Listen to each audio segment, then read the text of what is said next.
네,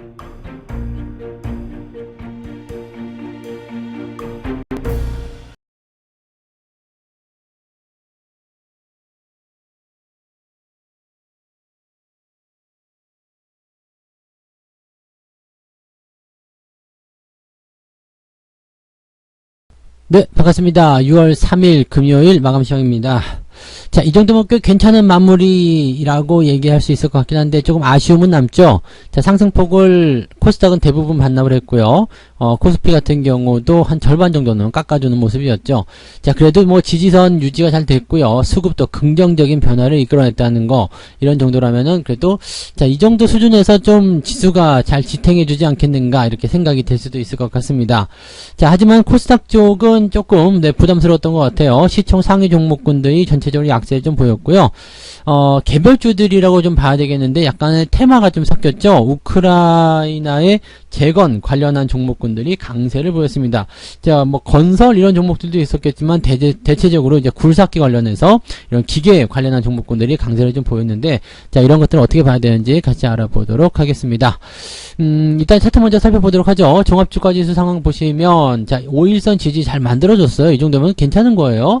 자, 지지 잘 됐고요. 그 다음에 아래쪽 꼬리도 잘 달고 올라갔죠. 근데 문제는 이제 아침 시점이 고점이었다는 거예요. 아침이 고점이었고 그 부분에서 이제 10시 반부터 형성된 저점 지지를 그냥 그대로 유지해 나가는 모습들. 그러니까 아침에 매수하게 되면 일단 오늘이 마이너스로 끝났을 가능성이 높고요. 그 다음에 중간 정도에 매수했으면 그냥 보합 수준에서 마무리됐을 것이다 생각하시면 되겠습니다. 일단 뭐 시장 전체적인 분위기는 나쁘지 않았기 때문에 오늘 매수도 나쁘지 않았다 생각할 수 있겠고요. 뭐 흐름을 잘 타고 들어가신다라면 뭐 다음 주 정도에 이제 주가 상승에 대한 기대치도 같이 볼 수 있지 않을까 생각합니다.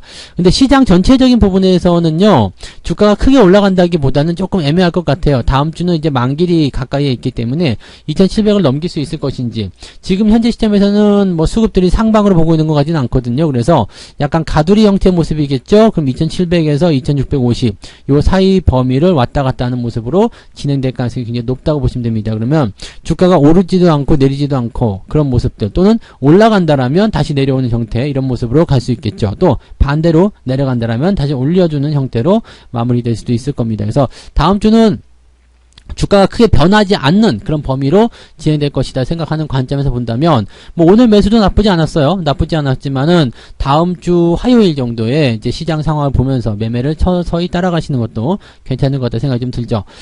특히 코스닥 같은 경우는 낙폭이 좀 제법 컸다고 보시면 되겠습니다. 분봉 상황 보시면은요, 아침에 고점 형성한 이후에 계속 떨어지기만 했거든요. 그래서 저점이 마지막에 잡히는가 싶긴 했는데 장이 끝나버렸죠. 그래서 이런 부분들은 그다지 썩 달갑지 않은 모습이라 좀 보셔야 됩니다. 오늘 수급 동향 보시면은요, 코스피 쪽에서는 외국인들이 한동안 매수를 유지하고 있었어요. 그러다가 막판에 뚝 떨어지는 모습인데, 자, 이 물량들은 대체적으로 금융투자가 받아줬기 때문에 큰 문제는 없었다 보시면 되겠습니다. 단기적 상승 또 예상해 볼 수 있는 구간이 아닐까 생각되는 모습이기도 하겠고요. 그래서 이런 모양새인데, 문제는 코스닥이죠. 코스닥 쪽 보시면 외국인들이 계속 주구장창 팔기만 했어요. 막판에 조금 진정하는 모습을 보이긴 했습니다만 계속 팔기만 했다라는 것, 또 1600억이라는 대단히 큰 물량의 매도가 나타났다는 부분들, 이런 것들이 또 시총 상위에 쏟아졌다는 부분들이 시장을 좀 약화시키는 모습이 아니었을까 생각합니다. 그동안 강세를 좀 보였었던 그런 종목군들의 약세가 오늘 나타나지 않았나 생각되는 모습이에요. 자, 시총 상위 종목군들 보도록 하겠습니다. 일단 거래소 쪽 먼저 살펴보게 되시면은요, 거래소 종목들 같은 경우는 뭐 크게 문제는 없었던 것 같아요. 일단 수급도 괜찮았었고, 그렇기 때문에 오르는 것도 있고 내리는 것도 있었지만, 내리는 것도 낙폭이 크지 않았고요, 오르는 것들도 상승폭이 크지 않았습니다. 그냥 그런 정도의 포인트였고요. 대신에 뭐 LG화학이라든지 카카오 같은 종목처럼 아래쪽에서 반등이 나갈 수 있는 그런 조건을 만들어낸 종목군들은 반등이 조금 더 있었다라고 보시면 되겠습니다. 셀트리온까지 해서 반등세가 좀 이어졌죠. 그 외에는 뭐 그냥 보합이었다라고 보시면 될 것 같아요. 그리고 그 다음번 보더라도요, 이노베이션이라든지 카카오뱅크 이런 종목들은 강세를 보였고요. 약세가 나온 종목은 많지가 않았습니다. 그래서 오늘은 코스피 시장이 전체적으로 금융투자의 힘도 받았겠지만 외국인들이 매도를 하지 않았다라는 부분들이 가장 큰 어떤 상승 배경의 작용이었다라고 보시면 될 것 같아요. 다만 이제 코스닥 같은 경우는 애매하죠. 지금 보면은 에코프로비엠이나 LNF 같은 종목들 떨어진 모습이었고요. 셀트리온이 올라갔기 때문에 헬스케어나 셀트리온 제약은 그나마 약하게 플러스 보여줬지만 나머지 것들은 그냥 다 빠졌다 보셔야 됩니다. 그래서 다 우수수 떨어지는 모습들, HLB 뭐 이런 종목들도 빠졌고요. 위메이드, 근데 이제 특히 많이 빠진 게 이제 이런 쪽인 것 같아요. 그 2차 전지 관련한 종목군들 상승하다가 나타난 음봉 자체도 좀 크고요. 분위기도 그다지 썩 좋지 않은 것 같은 그런 느낌으로 받아들여지고 있습니다. 그래서 이런 내용들 보시기 바라고요. 그다음에 두 번째 패턴 넘어가더라도요. 넥슨 게임즈 혼자 올라가고요. 나머지는 다 프로등등 하죠. 그러니까 현재 시장 상황이라면 낙폭이 많이 떨어진 종목에서 반등이 좀 나가는 모습들 그런 정도가 좀 있었고 그 외에는 지금 다 떨어졌어요. 근데 시총 상위가 약세를 보였음에도 불구하고 플러스가 약간 발생한 이유는 뭘까? 코스닥이 어느 정도 조금 올라갔잖아요. 이 부분들은 우리가 이제 상승 종목 쪽에서 이제 그 이유를 찾을 수 있을 것 같아요. 자, 보시면 서현탄 메탈이 지금 상한가 진입을 하는 모습이에요. 서현탄 메탈, 그 다음에 현대건설기계 강세죠. 서암기계공업 상한가, 요런 거, 화청기계, 뭐 이런 종목군들, 도화 엔지니어링 이런 종목들 강세 보였는데 이런 종목들 강세 보이는 이유는 네, 우크라이나 재건과 관련된 이야기입니다. 우크라이나 차관이 지금 뭐 방한한다 이런 얘기가 있으니까 거기에 대해서 이제 단기적으로 흐름이 좀 나타난 것 같은데 우크라이나 재건과 관련된 부분들은 이제 묶어서 생각하면은 수혜가 될 수 있겠다 생각할 수 있게 하겠습니다만 우크라이나 재건을 과연 어느 정도까지 해줄 수 있을 것인가라는 부분들, 그 다음에 우리나라 기업들이 이렇게 대거 참여가 가능하겠는가, 뭐 관련 업종을 묶여 있으니까 테마라는 것이 뭐 형성될 때 이제 어느 정도 얘기가 되는 부분이 있겠습니다만 그게 그럴 수 있겠는가라는 얘기도 좀 생각해 볼 필요가 있을 것 같기도 하고, 그 다음에 또 과연 이제 재건과 관련된 부분에서 과연 이게 돈이 될 것인가 이것도 봐야 되겠죠. 돈 안 되는 작업이라면은 그다지 좋은 건 아닐 거란 말이죠. 그러니까 지금 기계자 붙어 있는 굴삭기 뭐 이런 쪽 중장비 쪽의 움직임들이 굉장히 좋긴 했었는데 단기적 이슈이지 않겠느냐라는 생각을 좀 해볼 수는 있을 것 같아요. 그래서 그 테마들이 좀 움직였고요. 그 다음에 대체적으로는 이제 개별주들입니다. 갑자기 올라가는 종목들 대부분이었다고 판단하시면 됩니다. 그래서 이런 종목들이 올라오면서 그나마 조금 주가를 올려주지 않았나 생각이 드는데 대체적으로 이제 이런 종목들은 중소형주이기 때문에 시장 반등에는 큰 영향을 주지 못했을 것이다 보시면 되겠습니다. 자, 하락률도 볼까요? 하락한 종목들은 현대사료, 사료 관련한 종목들, 그 다음에 휴림로봇, 그 다음에 대체적으로 뭐 인버스 이런 종목들 많이 떨어진 모습이었고요. 선호공유 오늘 좀 많이 빠졌네요. 그리고 텔레필드, 대주산업. 자, 지금 보시면 아시겠지만, 네, 그동안 테마 형성해서 올라갔던 종목군들이 어디로 이동했어요? 우크라이나 재건 쪽으로. 테마가 순환하는 패턴이 또 나타나고 있는 거죠. 그래서 지금은 대형주들이 약간 주춤거리는 모습이기 때문에 이렇게 테마를 순환시키는 그런 형태의 모습으로 진행되었다라고 생각하시면 되지 않을까 판단됩니다. 자, 매매 동향 보도록 합니다. 오늘 매매 동향 보시면 기관 쪽 움직임 먼저 보죠. 기관 쪽 같은 경우는 기아, LNF를 팔았네요. 그 다음에 고려아연, 해성 DS. 고려아연 같은 경우야 뭐 근데 특별하게 부담될 건 없겠죠? 네, 뭐 추세도 나쁘지 않고요. 그래서 약간 주춤주춤하는 모습이긴 합니다만 특별히 나쁠 건 없을 것 같아요. 근데 오늘 매도가 좀 있었기 때문에 주가 떨어졌다 이렇게 보시면 되겠고, 뭐 자동차 이런 것들 매도가 좀 있었고요. 네, 심텍, 대덕전자 이런 것들도 같이 매도가 좀 나왔습니다. 매수는요, 삼성전자 순매수가 있었어요. 그 다음에 SK이노베이션, LG화학, 하나솔루션, 카카오 이런 종목들 오늘 매수가 들어갔습니다.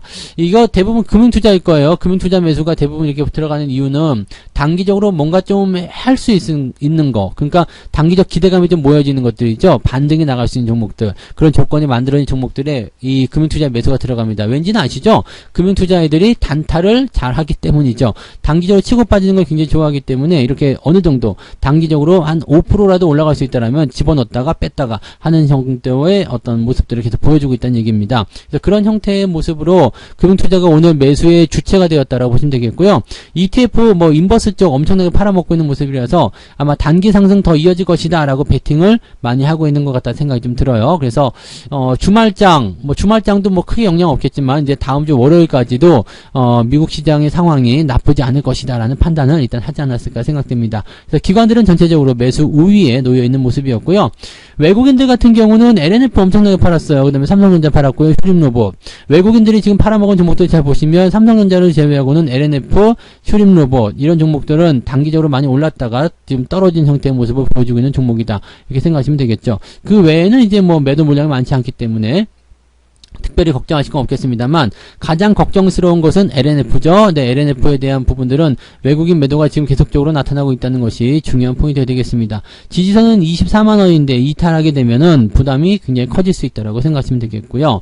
외국인들 매수가 가장 많았던 것은 SK이노베이션과 SDI, 그 다음에 레버리지 쪽 매수가 들어왔어요. 외국인들이 레버리지 매수 들어가는 경우는 많지 않죠. 근데 레버리지를 사는 정도면 대체적으로 시장 반등 쪽에 무게를 좀 많이 두고 있는 것이 아닌가 생각됩니다. 그럼에도 불구하고 삼성전자를 팔아먹었다는 것은 약간 이해가 안 가는 모습이긴 합니다만 그래도 그런 모양새가 있었다라는 거죠. 그리고 지금 다른 종목들 같은 경우는 매수 규모가 크지 않기 때문에 특이사항은 없었다. 그러니까 오늘은 외국인들의 매도 우위가 조금 더 많았는데 매도 우위가 많은 이유들은 이제 LNF 이런 쪽. LNF 같은 경우는 지금 보시면 아시겠지만 코스닥 쪽에 네, 매도가 많이 잡힌 그 하나의 이유라고 보시면 되겠습니다. 휴림로브 이런 마찬가지고요. 그 다음에 코스피 쪽은 삼성전자에 매도가 있었기 때문에 매도가 조금 더 많이 잡혔다라고 생각하시면 되겠죠.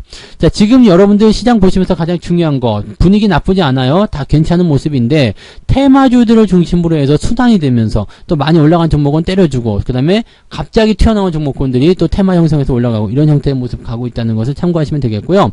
대신에 이렇게 갑자기 튀어나가는 이런 테마주들 역시도 단기적인 이슈를 포함하고 있기 때문에 변동성이 굉장히 클 거 생각됩니다. 그러니까 따라가는 정도의 어떤 전략들은 취하지 않는 게 가장 유리하지 않을까 생각되고요. 따라가지 않고 그냥 유지만 잘 하시는 것, 그것이 지금으로서는 가장 좋습니다. 그리고 지금 현재 시점에서는 이제 매수 포인트 같은 경우 갖고 하셔도 나쁘진 않습니다. 그런데 다음 주 만기까지는 우리가 조금 더 조신하게 대응하셔야 되지 않을까 생각되는 부분이겠죠. 그래서 그런 정도만 보시면 되겠습니다. 시장 나쁘지 않고 분위기도 나쁘지 않다라고 판단하시면 되는 거라서 특별히 부담 가질 만한 이유는 없으실 것 같아요. 그리고 오늘도 계좌는 조금 올라갔을 거라 생각합니다. 계좌가 전체적으로 그래도 양호한 편이다라고 판단할 수 있기 때문에 계좌도 좀 올라가고요. 휴일이 조금 길다라는 것과 만기일이 있기 때문에 거래가 조금 주춤거렸을 가능성과 그 다음에 약간은 좀 관망하는 입장들이 많지 않았을까 생각되는 모습인데 이런 것들은 이제 어쨌건 이번 휴일 지나고 만기일 지나면 즉 다음 주가 지나면 서서히 정상 궤도를 찾게 되겠죠. 그래서 지금 현재로서는 분위기가 좋은 상황에서 만기일까지 지나고 나면 빅 이벤트 끝나잖아요. 그러면은 전체적으로 이제 상황들이 정리가 되는 느낌들을 가지게 될 것이다 보시면 되겠죠. 조금씩 더 좋아지고 있는 것 같으니까요. 여러분들 조금 참았던 거 조금만 더 잘 참아주시기 바라고 잘 살아남는 거 연습들 많이 하시기 바랍니다. 무리하실 필요는 없지만 그렇다고 위축될 필요도 없다라는 걸 꼭 명심하시기 바랍니다. 자, 휴일 잘 보내시고요. 휴일 동안도 별일 없으시기를 간절히 바라겠습니다. 뭐 지금으로선 별일 없겠지만 별일 없는 그런 휴일 잘 보내시고 다음 주에 건강한 모습으로 뵙도록 하겠습니다. 내일부터는 종목 진단 또 올려드리도록 할 테니까요. 종목 진단 때 또 아침 일찍 만나 뵙도록 하죠. 자, 오늘 마감 시간 여기서 마치겠습니다. 고맙습니다. 본 방송에서 제공되는 모든 정보는 투자 판단의 참고 자료이며 투자의 최종 책임은 본 방송을 이용하는 본인에게 있습니다.